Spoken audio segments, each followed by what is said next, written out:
तो यार, अभी ना एक नई पॉलिटिकल पार्टी आई है इंटरनेट पर जिसका नाम है cockroach Janata party, said to be voice of the lazy and unemployed. और मुझे एक बात समझ नहीं आती इनकी, जो अनएम्प्लॉयड लोग हैं, जो लेज़ी लोग हैं, क्या उन्होंने यही मांगा था? क्या उनकी डिमांड ये थी कि चीफ जस्टिस को रिटायर होने के बाद राज्यसभा में सीट ना मिले? ये उनकी प्रॉब्लम है। मैं मानता हूँ चीफ जस्टिस ने जो कहा वो गलत था।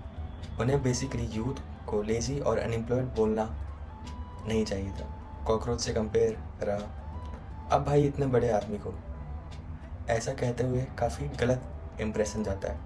लोग देख रहे होते हैं, इंस्पायर होते हैं, और ऐसी बातें एक रिस्पॉन्सिबल पोजीशन से नहीं आनी चाहिए थी। बट अगर हम कॉकरोच जनता पार्टी की बात करें, इनके मैनिफेस्टो की बात कर रहे हैं, इन्होंने अपने पॉइंट 3 में 50% वुमेन रिजर्वेशन का मेंशन किया है।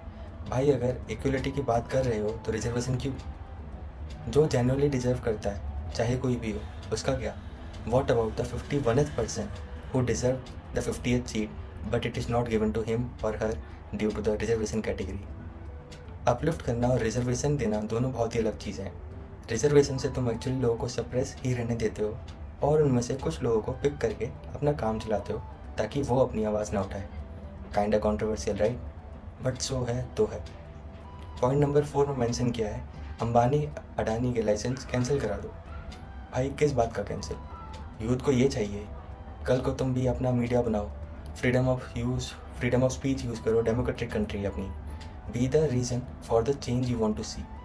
अभी जो ये पॉइंट सिर्फ रील्स के लिए अच्छा है, सिर्फ यंगस्टर्स में शेयर हो, फेम मिले, लाइक्स करें, फॉलो एंड ऑल, इतना ही है इसमें। कभी उससे पूछो जो असली में अनएम्प्लॉयड है, वो ही सच बता पाएगा कि what is the real concern which a underemployed or an unemployed person is facing in their daily livelihood। मैं नहीं चाहता मेरे देश में एक और प्रोटेस्ट, एक और दिन हो इन इंडिया।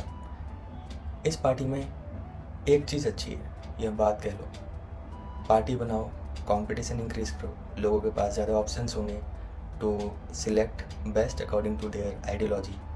लोगों को इन्वॉल्व करो, एम्प्लॉयमेंट बढ़ेगी, कुछ लोगों को काम मिल जाएगा, अच्छी बात है, एक स्ट्रक्चर बनेगा, ये जेन्युइनली गुड है। और पॉइंट 1 भी वैलिड कंसर्न है, क्योंकि जब पॉलिटिक्स जुडिशरी को अपने फ़ायदे के लिए इन्फ्लुएंस करने लगती है और जब जुडिशरी पॉलिटिकल प्रेशर में झुककर डिसीजन लेने लगती है, तो उसका रिजल्ट क्या होता है? पब्लिक का ट्रस्ट टूटना, विच ऑल्सो रिफ्लेक्ट कि मेरा इंडिया इज़ लूजिंग। सब भरोसे का ही खेल है और इंडिया की जनता इनोसेंट है, जल्दी इन्फ्लुएंस हो जाती है और फिर एक्शंस ले लेती है विदाउट थिंकिंग द कॉन्सिक्वेंसेस।